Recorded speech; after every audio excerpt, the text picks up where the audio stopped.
Eder. Mac Pallister. Nella serata del 28 giugno 2025, un giovane di 21 anni è stato ritrovato morto nei campi tra Pieve Fissiraga e Villanova del Sillaro, a sud di Lodi. Il corpo presentava evidenti segni compatibili con colpi d'arma da fuoco. A trovare il cadavere è stato un agente della polizia locale. La madre del ragazzo, allertata da un amico che le ha comunicato l'accaduto, ha immediatamente contattato le autorità. Le forze dell'ordine hanno avviato i rilievi nella zona, cercando proiettili, l'arma del delitto e ogni elemento utile alla ricostruzione dei fatti. Al momento non risultano né sospetti né testimoni diretti, ma le indagini sono in corso. La dinamica dell'omicidio appare ancora poco chiara. Non è escluso né un regolamento di conti né una vicenda personale sfociata in tragedia. La zona in cui è stato ritrovato il corpo è isolata, prevalentemente agricola e difficilmente raggiungibile se non da chi conosce bene il territorio. Questo dettaglio potrebbe rivelarsi significativo per le indagini, poiché lascia pensare a un agguato o a un incontro premeditato. I carabinieri stanno ascoltando conoscenti e familiari della vittima per ricostruire le sue ultime ore di vita e i suoi eventuali movimenti sospetti. Le autorità invitano chiunque avesse visto o sentito qualcosa a farsi avanti, anche in forma anonima.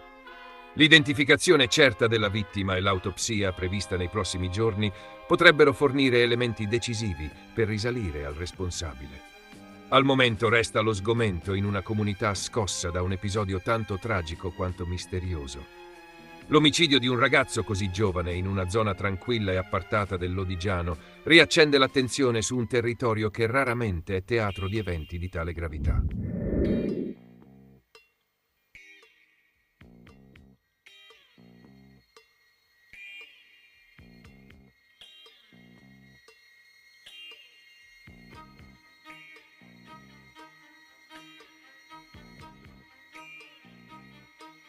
E intanto un'altra persona ha ricevuto il libro Le ombre di Trieste, che ricordiamo è l'unico modo per contrastare il caldo e il sole, perché contro il caldo e il sole solo le ombre possono darci una speranza.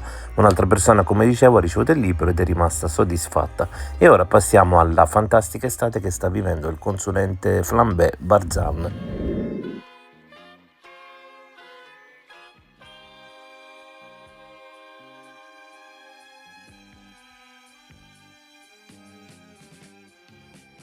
Quando vedi la tua verità fiorire sulle labbra del tuo nemico, devi gioire, perché questo è il segno della vittoria. A volte la vittoria non si celebra con applausi o trofei, ma con la silenziosa ammissione di chi ti contrastava. La verità è come un seme, può essere ignorata, respinta, ma quando è autentica, prima o poi fiorisce. Ehi, non dimenticare di iscriverti a questo canale.